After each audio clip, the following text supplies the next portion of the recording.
Hello, students. This is Bakir.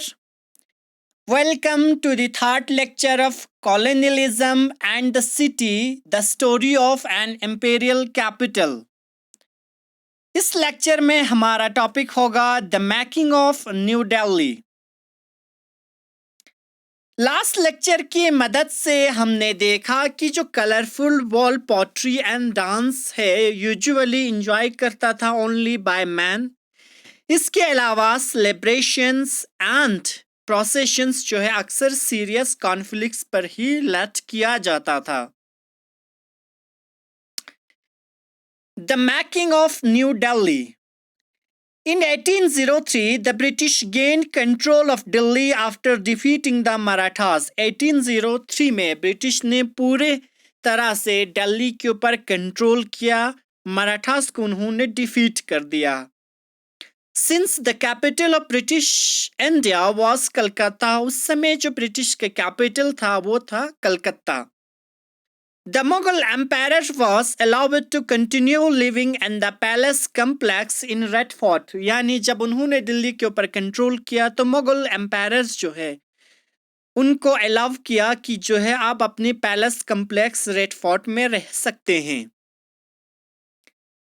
The modern city as we know it today developed only after 1911 when Delhi became the capital of British। जो modern city आज का जो दिल्ली हम देख रहे हैं ये कब डेवलप हुआ था? ये 1911 के बाद हुआ जब दिल्ली को ब्रिटिशर्स ने अपना कैपिटल बनाया।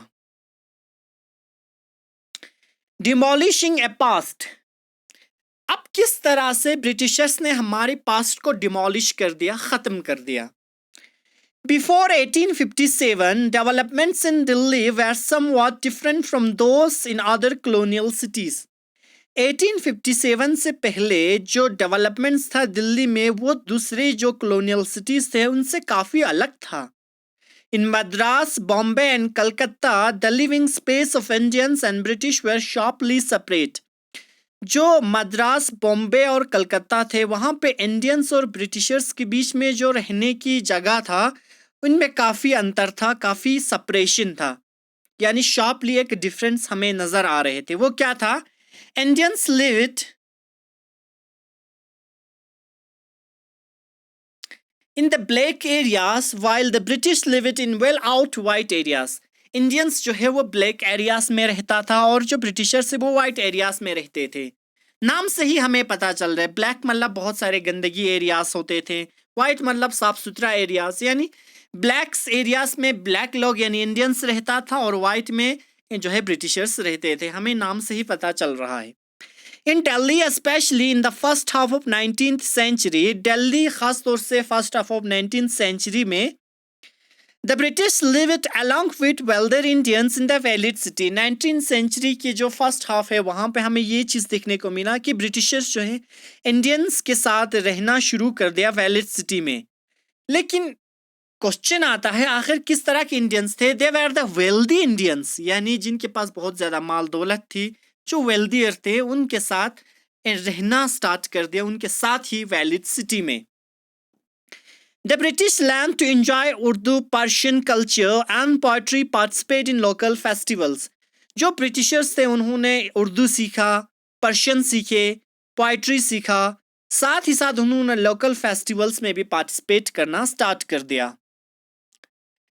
The establishment of Delhi College in 1792 led to a great intellectual following in the science as well as in humanities। जब दिल्ली कॉलेज का एस्टेब्लिशमेंट हुआ 1792 में, यानी जब दिल्ली कॉलेज के फाउंडेशन हुए 1792 में, वहाँ से जो science as well as humanities जो है वो बहुत ज़्यादा फ्लोर होना और इंटेलेक्चुअल्स जो है फ्लोर होना स्टार्ट कर दिया। इंटेलेक्चुअल्स वाला बहुत ज़्यादा लोग पढ़े लिखे वहाँ से आ रहे थे, जैसे कि साइंस में एज वेल एज ह्यूमैनिटीज़ यानी आर्ट्स वगैरह में जो है भी है, ये जो इंटेलेक्चुअल्स है वो फ्लोर होना स्टार्ट कर दिए। लास्टली इन उर्दू लैंग्वेज, लेकिन ज़्यादातर जो है हमें उर्दू लैंग्वेज के लोग देखने को मिला। Many refer to the period from 1830 to 1857 as a period of Delhi Renaissance। बहुत सारे लोगों का मानना है कि जो पीरियड है दिल्ली के लिए 1830 से लेकर 1857 का जो पीरियड है वो एक दिल्ली रिनेसा का पीरियड है, यानी दिल्ली का एक रीबर्थ हुआ है in the field of learning as well as art वगैरह में जो है बहुत ज़्यादा डेवलपमेंट हुआ है। रेनेसा मतलब एक चेंज को कहा जाता है। किस में चेंज आया? लर्निंग और आर्ट में बहुत ज़्यादा चेंजेस आए और इसीलिए बहुत सारे लोग जो है, रेनेसा मतलब एक चेंज यानी रीबर्थ, किसी चीज़ का रीबर्थ होना। तो जो 1830 और 1857 का जो पीरियड है वो दिल्ली के लिए एक रेनेसान पीरियड था, क्योंकि इस पीरियड में बहुत ज़्यादा डेवलपमेंट हुई art and learning. All this change after 1857, ये सब जो है चेंज हुआ 1857 के बाद। ये सारे चीजें चेंज हो गए पूरी तरह से।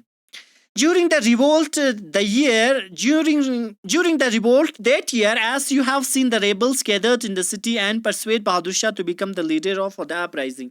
जैसे कि हमने पहले की जो प्रीवियस चैप्टर है उसमें देखे थे कि जो दिल्ली के जो रेबल्स थे, जो सिटी की में उन्होंने गैदर हुआ था और उन्होंने बादशाह जफ़र को परसुएट किया, उनको मजबूर किया कि आप जो है हमारी अपराइजिंग का जो है लीडर हैं, यानी हमने जो मूवमेंट शुरू किया है उसका लीडर आप ही हो।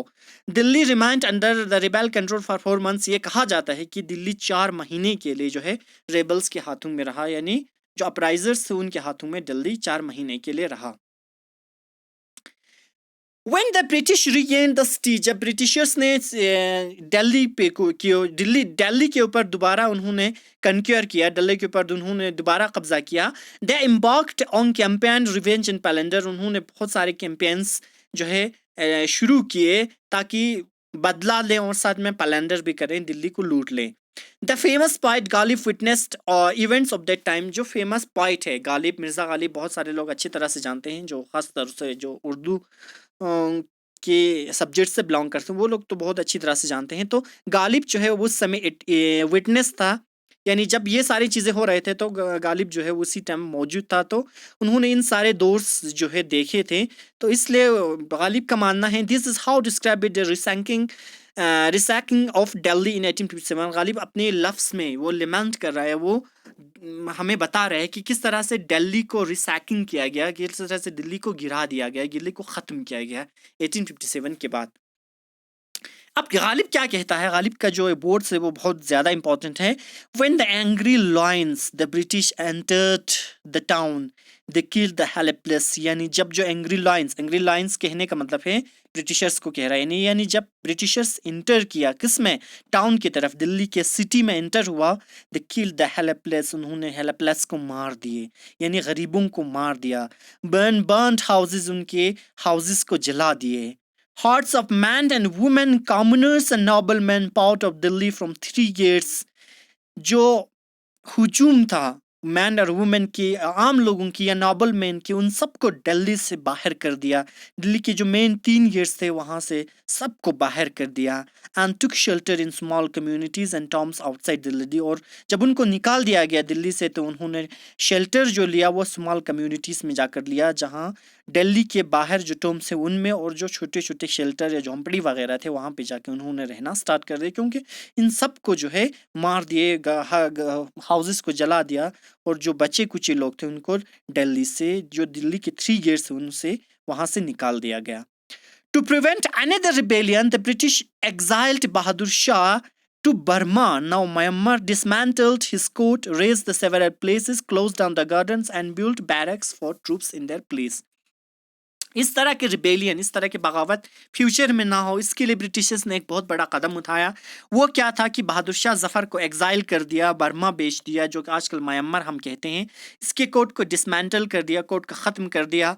सेवरल प्लेसेस जो थे उनके, बहुत सारे जो पैलेसेस थे, महल वगैरह थे, उनको ख़त्म कर दिया, रेस कर दिया, बिल्कुल पूरी तरह से डिमोलिश कर दिया। क्लोज डाउन द गार्डन्स, जितने भी गार्डन्स वगैरह उन्होंने बनाए थे उन सबको बंद कर दिया।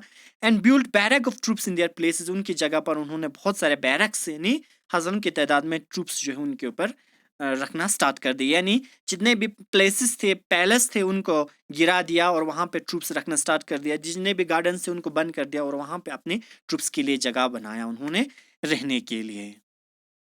सो स्टूडेंट्स, हमारा चैप्टर यहीं पे एंड होता है।